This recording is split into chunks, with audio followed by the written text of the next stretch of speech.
آپ نے یہ 5.5 مہینے انتظار کیوں کیا یہ اعلان کرنے کے لیے کہ سائفر گم گیا ہے؟ مطلب صحیح ہے، ہمیں سمجھ میں آ رہا ہے کہ آپ کو جو پریشانی ہے، آپ کو نظر آ رہا ہے کہ قوم عمران خان کے ساتھ کھڑی ہوئی ہے، لیکن پھر بھی کسی اور ہی کی مدد سے کوئی الزام بھی لگانا تو الزام تو کوئی ڈھنگ کا لگائیں۔ لیکن میاں صاحب ہم آپ کا انتظار کریں گے، اس بات کا آپ کو جواب دینا پڑے گا قوم کو کہ کیا آپ نے قومی سلامتی کمیٹی کی میٹنگ چیئر کی بغیر سائفر پڑے ہوئے، بغیر اس کو دیکھے ہوئے، بغیر اس کو ماننے کی ضرورت محسوس کیے ہوئے؟ تو یہ ضرور بتائیے گا۔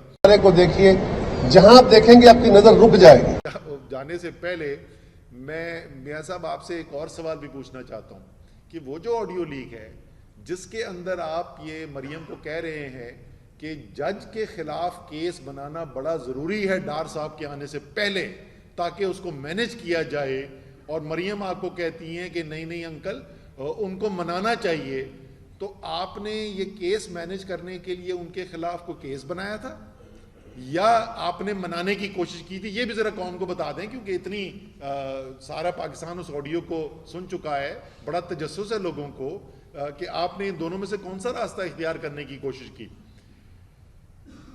پھر میاں صاحب نے یہ بات کی کہ سیلاب آ گیا ہے اور پتہ نہیں کیا کیا، اچھا وہ کوئی میرے خیال میں خاص انہوں نے کسی سے کہا تھا اردو لغت کے اندر جو ہے نا مشکل لفظ کو عمران خان کے لیے ڈھونڈ کے لائیں، پتہ نہیں صفاق تھے، پتہ نہیں کیا کیا کہا، اور میاں صاحب لوگ سن رہے تھے آپ کو، اور خاص طور پہ وہ لوگ جن کے خاندان کے کینسر کے مریض، جن کو کوئی زندگی کے اندر آسرا نہیں تھا کہ اپنے پیاروں کا وہ علاج کر سکیں، وہ ہزاروں لوگ، وہ غریب لوگ جو کبھی کینسر کا علاج نہیں کروا سکتے تھے، اور عمران خان کے شوکت خانم کے ذریعے ان کو بہترین علاج کا موقع ملا، وہ سب آپ کی بات سن رہے تھے اور وہ کہہ رہے تھے کہ کیا کوئی شفاق آدمی ایسا ہو سکتا ہے جو اپنی زندگی کا اتنا بڑا حصہ خرچ کر دے لوگوں کی، بے یار و مددگار لوگوں کی مدد کرنے کے لیے؟ تو ذرا سوچ سمجھ کے الفاظ استعمال کریں۔ لیکن انہوں نے یہ الفاظ استعمال کیے سیلاب زدگان کے لیے۔ اچھا میاں صاحب آپ کے پاس شاید ابھی تک یہ نہ آیا ہو، ایک ابھی ریسرچ کی گئی ہے، اس ریسرچ کے اندر لوگوں سے پوچھا گیا کہ آپ کے خیال میں کون سی پارٹی ہے جس نے سب سے زیادہ سیلاب زدگان کی مدد کی، تو اس میں پہلے نمبر پہ جواب جو ہے وہ تھا تحریک انصاف۔ پھر سوال پوچھا گیا کہ کون سا لیڈر ہے جس نے سب سے زیادہ سیلاب زدگان کی مدد کی، اور اس میں نمبر 1 پہ جواب تھا عمران خان۔ پھر یہ پوچھا گیا کہ حکومتوں میں کون سی حکومت ہے جس سے سب سے زیادہ لوگ مطمئن ہیں کہ انہوں نے سیلاب زدگان کے لیے یا سیلاب کی جو تباہی ہوئی ہے اس کے لیے کام کرنے کے لیے کہا۔ پہلے نمبر پہ خیبر پختونخوا ہے، دوسرے نمبر پہ پنجاب ہے۔ پی ڈی ایم کی حکومتیں نہ پہلے پہ ہیں نہ دوسرے پہ ہیں۔ آپ کیوں عوام آپ کو یہ کہتی ہے؟ آپ کہہ رہے تھے کہ عمران خان جو ہے سیاست کر رہا ہے کیونکہ جلسے کر رہا ہے۔ آپ کیا کر رہے تھے؟ آپ عمران خان کے اوپر، تحریک انصاف کے لیڈرز کے اوپر، تحریک انصاف کے ورکرز کے اوپر سیلاب آنے کے بعد کیا بولتے ہیں میاں صاحب، آپ کا ایک بڑا پسندیدہ لفظ ہے آپ استعمال کرنے، شبانہ روز محنت کر کے جھوٹے پرچے بنوا رہے تھے آپ نے۔ میں نے جیسے کہا کہ اب اگلا پرچہ جو عمران خان کے اوپر آئے گا نا وہ بھینس چوری ہونے کا آئے گا، باقی تو کوئی الزام آپ نے چھوڑا نہیں۔ ایک طرف پاکستان کے لاکھوں لوگ سیلاب کی تباہی فیس کر رہے تھے، اور آپ کی حکومت صبح سے شام کس چیز کے اوپر لگی ہوئی تھی کہ اچھا کیسے میں عمران خان کے اوپر کوئی جھوٹا مقدمہ بناؤں، کیسے اس کی تقریر کے اوپر ایک دہشت گردی کا پرچہ میں اس کے اوپر کاٹ دوں۔ ساری دنیا میں آپ نے پاکستان کی رسوائی کرائی وہ جھوٹا پرچہ بنوا کے کہ ایک فارمر وزیر اعظم ملک کا جو ہے، سب سے بڑا سیاستدان ملک کا جو ہے، اس پہ تقریر کرنے کے اوپر دہشت گردی کے پرچے کٹ رہے ہیں۔ دنیا کے بڑے بڑے جریدوں کی ہیڈ لائن بنی وہ خبر۔ آپ نے جو رسوائی کرائی پاکستان کی، امید ہے اس کے اوپر کوئی نہ کوئی تھوڑی بہت شرمندگی ہوگی۔ اسد عمر کھڑے میں داتا دربار کے سامنے تقریر کر رہے ہیں، ٹیلی ویژن چینلز پہ لائیو تقریر چل رہی ہے، پرچہ کٹ گیا کہ آپ F9 پارک اسلام آباد کے باہر کھڑے ہوئے لوگوں کو اشتعال ڈرا رہے تھے۔ یہ کر رہے تھے آپ جس وقت آپ کی ملک کے لاکھوں لوگ سیلاب کے ساتھ کی وجہ سے سخت ترین مشکل کا سامنا کر رہے تھے، اور وہ سلسلہ ختم نہیں ہوا، وہ چلتا چلا جا رہا ہے۔ ہمارا تو آج کل ہماری ملاقات جو ہے وہ زیادہ کچہری کے اندر یا ہائی کورٹ کے اندر ہوتی ہے. ہاں ابھی بھی ہو گیا, ابھی کل میں ہو گیا ہوں, کل میں مسئلے کے جمع کرا کے آیا ہوں. اچھا جی, تو آپ اپنے اوپر قوم سے معافی مانگیں کہ جس وقت آپ کو قوم کی مدد کرنے کے لیے صبح سے شام تک کام کرنا چاہیے تھا, اس وقت آپ اپنے سیاسی مخالفین کے خلاف جھوٹے مقدمے بنا کر ساری وسائل جو ہیں ریاست کی اس کے لیے استعمال کر رہے تھے. تیسری چیز جس کا انہوں نے ذکر کیا, اور میں 4 چیزوں کی بات کروں گا, آخر میں معیشت پہ آؤں گا. تیسری چیز جو انہوں نے کیا, انہوں نے کہا کہ فوج کے خلاف بات کی اور فوج کو پتہ نہیں نیوٹرل کہہ دیا اور چوکیدار کہہ دیا, اور یہ وہ فوج ہے جس نے قربانیاں دیں. خاص طور پہ انہوں نے دہشت گردی کی جنگ کا ذکر کیا. میاں صاحب ہمیں بڑا فخر ہے کہ اس فوج نے قربانیاں دیں, اور وہ دہشت گردی کے خلاف انہوں نے جنگ لڑی اور اس جذبے سے لڑی, اور وہ قربانیاں دیں جو دنیا میں اور کوئی نہیں کر سکی, اور وہ کامیابی دلائی, اور قوم جو ہے اپنی فوج کے ساتھ کھڑی رہی. تو اس میں تو کوئی شک ہی نہیں, اور وہ آج تک جاری ہیں قربانیاں. پچھلے آپ صرف 1-1.5 مہینے دیکھ لیں تو آپ کو نظر آئے گا کہ آج بھی وہ قربانیاں جاری ہیں, اس میں تو کوئی شک نہیں. لیکن میاں صاحب ذرا سا یہ یاد کریں کہ جب وہ دہشت گردی کی جنگ ہو رہی تھی تو آپ کی پارٹی اور اس کے بڑے بڑے لیڈر اسی فوج کے بارے میں کیا کہہ رہے تھے. وہ شخص جس کو آپ نے وزیر دفاع کی کرسی پہ لگایا ہے, اور خاص میرے خیال میں یہی ان کے مستقبل ماضی کے بیانات ہیں جن کی وجہ سے آپ نے چنا ہے ان کو وزیر دفاع کی کرسی پر بٹھانے کے لیے, وہ پاکستان کی اسمبلی کے اندر کھڑے ہوئے کہہ رہے تھے کہ ہر جنگ اس فوج نے ہاری ہے. اور کیا کہتے ہیں خواجہ آصف کہ سینہ ٹھوک کے ابھی بھی یہ بجٹ مانگتے ہیں, ان کو شرم نہیں آتی. خواجہ آصف کہتے ہیں کہ یہ فوج اپنے عوام کی ہڈیوں سے گوشت نوچ کر کھا گئے ہیں. یہ وہ جس وقت دہشت گردی کی جنگ لڑی جا رہی تھی اور قربانیاں دی جا رہی تھیں, میاں صاحب یہ آپ کا وزیر دفاع کہہ رہا تھا. مریم کے پسندیدہ انکل پرویز رشید کہتے ہیں کہ جرنیلوں کو کام ہے, یہ اسی وقت باتیں ہو رہی ہیں ساری جس وقت یہ دہشت گردی کی جنگ ہو رہی ہے. وہ کہتے ہیں جرنیلوں کا کام ہے ملک کو تباہ و برباد کرنا, اور پھر نواز شریف اس کو آ کر ٹھیک کرے. میں ابھی بڑی لمبی فہرست ہے. اس کے بعد نواز شریف نے کیا کہا فوج کے بارے میں, سپہ سالار کے بارے میں, انٹیلیجنس ہیڈ کے بارے میں, وہ ساری قوم سن چکی ہے. مریم نے کیا کہا اور کہتی جا رہی ہیں, ابھی پچھلے کوئی مہینے کے اندر انہوں نے دوبارہ حملہ کیا. تو اس ٹاپک کے اوپر میاں صاحب آپ اور آپ کی پارٹی منہ نہ کھولے نا تو وہ بہتر ہے.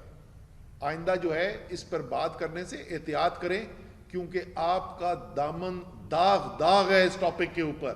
جیسے آپ نے حملے کیے ہوئے ہیں اپنی فوج کے اوپر آپ کی پارٹی نے, یہ کسی اور پولیٹیکل پارٹی نے پاکستان کی نہیں کیے ہوئے. تو اس کے اوپر آئندہ سے وہ لوگ جن کے گھر میں شہادتیں ہوئی ہوئی ہیں وہ آپ کے منہ سے اس ٹاپک کے اوپر بات نہیں سننا چاہتے. آخر میں آتے جی معیشت کے اوپر. معیشت کے اندر انہوں نے 2-4 چیزوں کا ذکر کیا. ایک انہوں نے بات کی کہ یہ کیسی پارٹی ہو سکتی ہے, یہ کوئی سوچ سکتا ہے 75 سال میں کبھی نہیں ہوا کہ آئی ایم ایف کے ساتھ معاہدہ جو اتنا ضروری تھا, اس معاہدے کے خلاف شوکت ترین نے کوئی ٹیلی فون کال کی, کوئی بیان دیا جس سے وہ معاہدہ خطرے میں ڈالا جا سکتا تھا. اس سے بڑی غداری کیا ہو سکتی ہے؟ میاں صاحب کو یاد دلاؤں کہ غداری اس سے بڑی کیا ہو سکتی ہے آئی ایم ایف کے معاہدے سے؟ میرے خیال میں تو بالکل بھی کوئی غداری کی بات نہیں ہے. اگر آپ کی رائے کے اندر آئی ایم ایف کا معاہدہ نہیں ہونا چاہیے یا آپ کی رائے اس میں کوئی غداری نہیں ہے, لیکن کیونکہ آپ اس کو سمجھتے ہیں کہ غداری ہے تو میں آپ کو یاد دلاتا ہوں کہ آپ نے کیا کیا ہوا ہے. آپ نے ٹیلی فون کال نہیں کی کسی بند کمرے کے اندر, آپ قومی اسمبلی کے فلور پر آئے, آپ سینٹ کے فلور پر آئے, آپ نے مشترکہ پارلیمان کے اجلاس کے اندر فیٹف جس سے پاکستان کو بچانا ضروری تھا ورنہ ہم بلیک لسٹ میں جا سکتے تھے اور معیشت کی تباہی آ سکتی تھی, آپ نے اس فیٹف بل کے خلاف ووٹ ڈالے. پی ڈی ایم کی پارٹیز نے تمام اوکیجنز پہ، قومی اسمبلی میں، سینٹ کے اندر، مشترکہ اجلاس کے اندر، اور آپ نے کہا وہاں پہ سینٹ میں میجورٹی تھی، وہاں سے ریجیکٹ کرا دیا، اس لیے تو مشترکہ اجلاس میں گیا تھا، اور وہاں پر آپ نے یہ کروایا. اور یہ ہم بیٹھے تھے، میاں صاحب میں کمرے میں بیٹھا ہوا تھا جس وقت بات چیت شروع ہوئی تھی فیٹ اپ بل کے اوپر، سامنے انہوں نے ہمارے لا کے پھینکا مسودہ نیب کی ترمیموں کا، جو 34 ترمیمیں، کہ سب کو معاف کر دو، جس نے جتنی بھی چوری کی ہے اس کو معاف کر دو. جب تک یہ نیب کی ترمیمیں نہیں کرو گے، ہم پاکستان گیا بھاڑ میں، فیٹ اپ گیا بھاڑ میں، بلیک لسٹ ہوتا ہے تو وہ پاکستان، ہم نے مخالفت کر دی ہے. آخری وقت تک آپ نے ووٹ ڈالے اس بل کے خلاف. اسٹیٹ بینک آف پاکستان کا قانون جو آئی ایم ایف کے معاہدے کی ریکوائرمنٹ تھی، پھر وہی خواجہ آصف کہتے ہیں 1971 کے پاکستان کے 2 لاکھ ہونے کے سانحے سے بڑا یہ سانحہ ہے. ہر آپ نے نیشنل اسمبلی میں اس کے خلاف ووٹ ڈالا، سینٹ سے اس کو ریجیکٹ کروایا، مشترکہ اجلاس میں اس کے خلاف ووٹ ڈالے. آئی ایم ایف کا معاہدہ براہ راست اسی معاہدے کی بات کر رہے ہیں جس کو آپ کہہ رہے ہیں کہ اگر کوئی بیان دیا جس میں اس میں خطرہ پیدا ہو جائے تو یہ ملک سے غداری ہے. آپ نے ووٹ ڈالے. یعنی اگر آپ جس کو آپ کہتے ہیں غداری، اور میں نہیں کہتا اس کو غداری، میں اس کو نہیں کہتا، میں آپ سے اتفاق نہیں کرتا تھا، آپ نے غلط پوزیشن لی، اپنی ذات کے لیے پوزیشن لی، لیکن آئی ایم ایف کے معاہدے کے خلاف ہونا کوئی غداری نہیں ہے. لیکن آپ کہہ رہے ہیں اس کو غداری. آپ نے وہ غداری مرتکب کی، اور آپ کی اس غداری کا ریکارڈ قومی اسمبلی میں، سینٹ میں، مشترکہ اجلاس میں موجود ہے. دوسری بات انہوں نے معیشت کے اوپر یہ کی کہ کیا مہنگائی پچھلے 5 ماہ میں آئی ہے؟ جی میاں صاحب، جیسی پچھلے 5 ماہ میں آئی ہے نا، شاید آپ کو کسی نے بتایا ہی نہیں ہے. یہ پاکستان کی تاریخ میں کبھی نہیں آئی. پاکستان کی تاریخ کے اندر وہ اشیاء جو لوگوں کے روزمرہ استعمال کی ہوتی ہیں، اس کی افراط زر کی شرح کبھی آج تک 26-27% سے اوپر نہیں گئی تھی. اور وہ جس وقت عمران خان کی حکومت آپ نے ایک سازش کے تحت ختم کی، وہ افراط زر جو ہے وہ 16% پہ تھا. آپ کی حکومت میاں صاحب آپ اس کو 45% پہ لے کے گئے، 2.5 گنا اس کے اندر اضافہ کیا آپ نے. تو آپ کا سوال معصومانہ جو سوال تھا کہ کیا پچھلے 5 مہینے میں آئی، جی جیسی پچھلے 5 مہینے میں آئی پاکستان کی تاریخ کے اندر نہیں آئی. پھر وہ کہتے ہیں کہ پاکستان اگر ہم نہ آتے، ان سے بڑا کسی نے منطقی سوال پوچھا تھا کہ آپ تو پہلے دن سے اس اسمبلی کو کہتے تھے کہ یہ دھاندلی کی پیداوار ہے، آپ عمران خان کو سلیکٹڈ کہتے تھے، آپ دوسروں کو سلیکٹر کہتے تھے. ویسے میاں صاحب آج بتا ہی دیں یار، قوم کو بول دیں نا سلیکٹر کون تھا، ذرا نام لے کے تو بتائیں نا کون تھا سلیکٹر. وہ سلیکٹر بدل گئے کیا ابھی کوئی، یا وہی سلیکٹر ہے؟ ذرا بتا تو دیں. جس کو آپ 3.5 سال 3 سال 8 مہینے سلیکٹر کہتے رہے، عمران خان کو سلیکٹڈ کہتے رہے. اس اسمبلی میں اس نے پوچھا پھر آپ بیٹھے کیوں ہیں، آپ کے خیال میں تو یہ سلیکٹڈ اسمبلی جالی تھی. انہوں نے کہا کہ اگر ہم یہاں پہ نہ بیٹھتے اور عمران خان کو سازش کر کے نہ گراتے تو پاکستان دیوالیہ ہو جاتا. میاں صاحب 2 چیزیں صرف میں قوم کے سامنے اور آپ کے سامنے رکھنا چاہتا ہوں. پہلا، دیوالیہ ملک ہونے والا ہے یا نہیں ہونے والا، اس کے لیے عالمی کمپنیز ہیں جو ساری دنیا کے ممالک کی کریڈٹ ریٹنگ کرتی ہے، اور اس کریڈٹ ریٹنگ کے ذریعے بتاتی ہیں کہ اس ملک کے دیوالیہ ہونے کا کتنا خطرہ ہے. جس وقت عمران خان کی حکومت ختم ہوئی، اب ختم ہو گئی ہے عمران خان کی، اب کچھ نہیں، عمران خان مزید نہیں کچھ کر سکتے.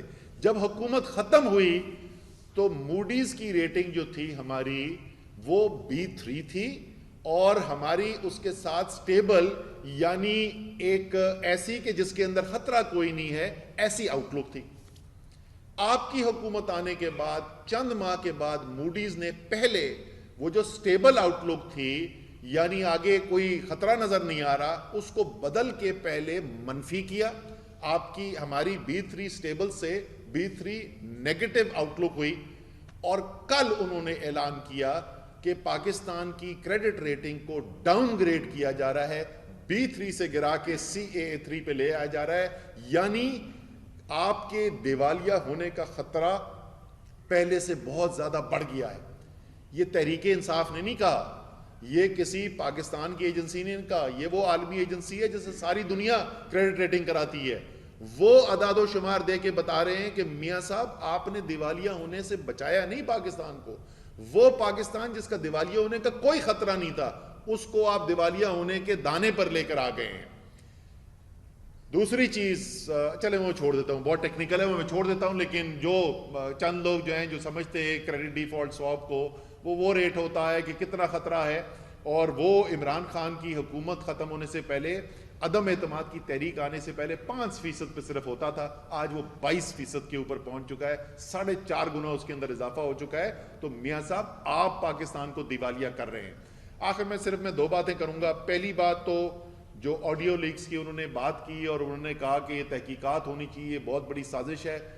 ہم مکمل طور پہ اتفاق کرتے ہیں کہ اس پورے سائفر کی اور اس پورے ایپیسوڈ کی تحقیقات ہونی چاہیے, اس بات پہ مکمل طور پہ اتفاق کرتے ہیں. لیکن میاں صاحب اگر آپ سمجھتے ہیں کہ رانا ثناء اللہ کی FIA کی تحقیقات کو کوئی انسان پاکستان کے اندر یہ مان جائے گا کہ یہ شفاف تحقیقات ہو رہی ہیں, تو یہ نہیں ہونے والا. ہمارا مطالبہ ابھی بھی وہی ہے جو 6 ماہ پہلے تھا. میں تو چیف جسٹس سپریم کورٹ سے بھی یہ ریکویسٹ کروں گا, وہ سو موٹو ایکشن لے سکتے ہیں, ان کے پاس سائفر اسپیکر صاحب بھجوا چکے ہیں, ایک جوڈیشل کمیشن بنائیں اور اس جوڈیشل کمیشن کے ذریعے یہ تحقیقات کی جائیں تاکہ جو بھی سچائی ہے وہ سامنے آ جائیں. قومی سلامتی کمیٹی 1 دفعہ نہیں 2 دفعہ کہہ چکی ہے کہ واضح بیرونی مداخلت ہوئی, یہاں تک تو اتفاق رائے ہے سب کا. جو تحریک انصاف کا بیانیہ ہے وہ یہ ہے کہ اس مداخلت ہونے سے پہلے ایک سازش بنائی گئی جس کی بنیاد کے اوپر مداخلت ہوئی. ہم ٹھیک کہہ رہے ہیں یا غلط کہہ رہے ہیں؟ ایک عدالتی کمیشن بنے گا, وہ تحقیقات کرے گا, جس مرضی ایجنسی کو وہ استعمال کرنا چاہیں وہ استعمال کریں گے, حقیقت سامنے آ جائے گی, قوم کے سامنے حقیقت آ جائے گی, اور قوم یہ حق رکھتی ہے کہ اس کو یہ حقیقت اس کے سامنے آئے. دوسری اور آخری جو چیز میں کہنا چاہتا ہوں وہ یہ ہے کہ اس وقت جب میں نے ابھی آپ کو بتایا کہ کل موڈیز نے جا کر پاکستان کو ڈاؤن گریڈ کر دیا ہے اور یہ کہا ہے کہ دیوالیہ ہونے کا خطرہ شدید طریقے سے بڑھتا چلا جا رہا ہے, شدید ترین بحران کے اندر ہے ملک, مہنگائی جو ہے وہ اس سطح کے اوپر ہے جو پاکستان کی تاریخ کے اندر کبھی نہیں دیکھی گئی, فیکٹریاں بند ہونی شروع ہو گئی ہیں. اس سخت ترین مشکل ترین صورتحال کے اندر پاکستان کی وفاقی حکومت جو ہے وہ ڈسکس کیا کر رہی ہے, کتنے گولے خریدے جائیں گے, کتنے کروڑوں روپے کے خریدے جائیں گے, وہ عوام کے اوپر برسائے جائیں گے. ابھی اسلام آباد جو ہے وہ کنٹینر سے بھرنا شروع کر دیا ہے. آپ اپنی عوام سے کتنے خوف زدہ ہیں؟ اپنی عوام سے حکومت جو اتنی خوف زدہ ہو, یہاں کوئی لشکر نہیں آنے والے, یہاں پر اگر آئیں گے, ابھی تو کال بھی نہیں دی, تو اگر آئیں گے تو پاکستان کے عوام آئیں گے, وہ عوام آئیں گے جن کے ووٹ سے حکومتیں بنتی ہیں اور گرتی ہیں. اس عوام سے آپ اتنے خوف زدہ ہیں کہ ابھی سے آپ نے کنٹینر بھرنے شروع کر دیے. تمام دہراؤں گا میں اس بات کو کہ تمام وہ لوگ حکومت میں چاہے بیٹھے ہوئے ہوں, PDM کے حصہ ہوں, میڈیا کا حصہ ہیں, فیصلوں کے اوپر اثر انداز ہونے کی صلاحیت رکھتے ہیں, سب کو اس وقت اس لمحے فکریہ کے اوپر سوچنا چاہیے, اور اس شدید ترین پاکستان کا جو بحران ہے اسے نکلنے کے لیے نئے الیکشن کے علاوہ کوئی اور راستہ نہیں ہے. اس نئے الیکشن کا اعلان کیا جائے, اس کے لوازمات کے اوپر بات چیت کی جائے, تاریخ اس کی متعین کی جائے تاکہ پاکستان اس بحران سے نکل سکے, اور فیصلہ پاکستان کے عوام کریں. یہ واحد چیز ہے جو اس دن کل شہباز شریف نے ٹھیک کہی کہ فیصلہ پاکستان کے عوام کریں گے. میاں صاحب فیصلہ کرنے دیں عوام کو, میدان بھی حاضر ہے, گھوڑا بھی حاضر ہے, آئیں مقابلہ کریں عمران خان کا میدان کے اندر.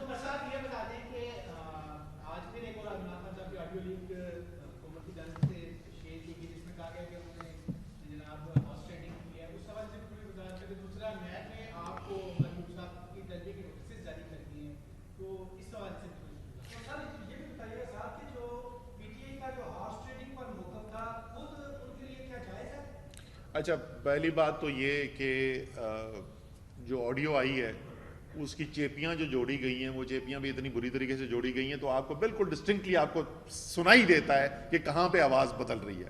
تو پتہ نہیں انہوں نے کدھر سے ادھر ادھر جوڑ کے کی ہے, لیکن سو ایکچوئل بات چیت کیا ہوئی تھی اور وہاں پہ کیا کہا تو وہ ایک الگ بات ہے, وہ پتہ کرنا پڑے گا. وہ جس کے پاس بھی اوریجنل جس نے بھی یہ ریکارڈنگ کی ہوئی ہے اسی سے پتہ کرنا پڑے گا کہ ایکچوئل اس کے اندر کیا گیا کہا کیا گیا تھا.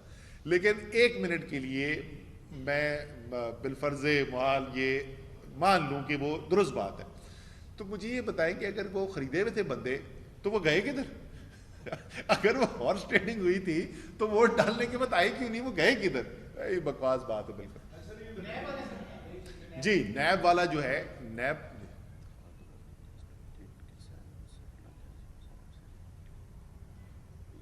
ابھی جی اچھا جی ابھی خبر آئی ہے, پتہ نہیں یہ درست ہے کہ نہیں ہے, کہ سیف اللہ نیازی کو سینٹ سے اٹھا لیا ہے. اگر یہ درست ہے تو ظاہر ہے انتہائی قابل مذمت ہے, اور کس چیز کے لیے ان کو اٹھا لیا گیا ہے یہ ظاہر ہے ابھی ہمیں پتہ نہیں, ابھی مجھے پتہ چلا ہے. اور خوف فراز پھیلانے کی لیے کوشش ہے. سیف اللہ نیازی تو اس کو حکومت کا بھی حصہ نہیں تھا. نیب کا جو نوٹس ہے جی, نیب کا نوٹس ہمارے اپنے قانونی جو ماہرین ہیں ان کے ساتھ بات کر کے بالکل جواب دے دیا جائے گا. جو فیصلے کیے گئے ہیں جس کے اوپر وہ سوالات پوچھ رہے ہیں وہ پورے ریکارڈ کا حصہ ہے, اس میں کوئی چھپی ہوئی بات تو ہے نہیں.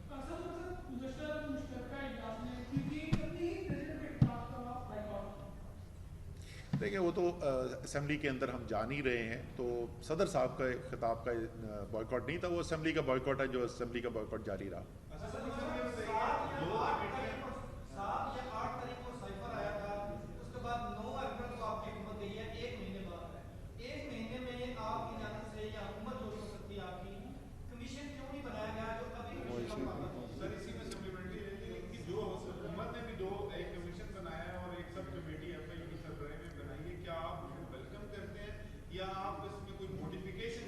نہیں میں نے پہلے بول دیا نا کہ ہم جو ہے وہ کوئی اس حکومت کے بنائے ہوئے کسی کمیشن کو ہم بالکل بھی نہیں اس کو ایکسیپٹ کرتے. ہمارا مطالبہ جو ہے پہلے دن سے وہی ہے کہ عدالتی کمیشن بنایا جائے. جہاں تک آپ بات کر رہے تھے کہ 1 مہینے کی بات نہیں ہے, وہ پہلے عمران خان صاحب ایکسپلین کر چکے ہیں. یہاں پر اسلامی ممالک کی کانفرنس تھی, اور اس اسلامی ممالک کی کانفرنس کی وجہ سے اس ایشو کو, اس مراسلے کے ایشو کو جو ہے وہ منظر عام پر نہیں لایا گیا تھا. اور اس کے بعد میرے خیال میں کتنی 24-25 تاریخ ایسی کوئی تاریخ تھی جس کو وہ ہوا, ہاں 27 مارچ کو 27 مارچ کو اجلاس ختم نہیں, 27 مارچ کو جلسہ ہوا تھا نا, جلسہ 27 مارچ کو ہوا تھا. آئی تھنک یہ کوئی 23-24-25 مارچ ایسی کوئی تاریخیں تھیں جس کے اندر وہ اسلامک کانفرنس ختم ہوئی. اس کے فوراً بعد انہوں نے اس کے اوپر کام شروع کر دیا تھا, اور ہماری کابینہ کی میٹنگ نے, کیبنٹ ڈیسیژن ہے کمیشن بنانے کا, وہ تو اس کے بعد حکومت ختم ہوگی نا, اس کے تو 1-2 دن کے بعد حکومت ختم ہوگی تھی. نہیں کیبنٹ کی میٹنگ جو تھی وہ تو 1 یا 2 دن صرف پہلے ہوئی تھی.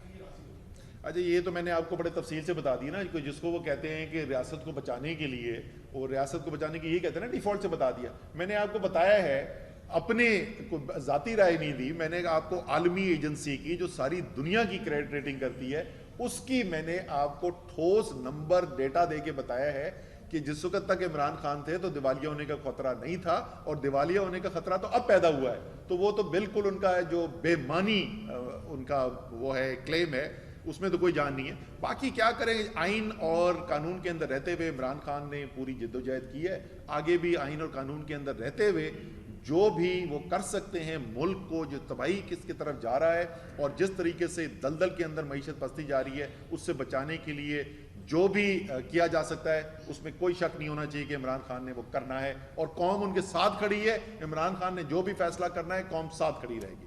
Thank you.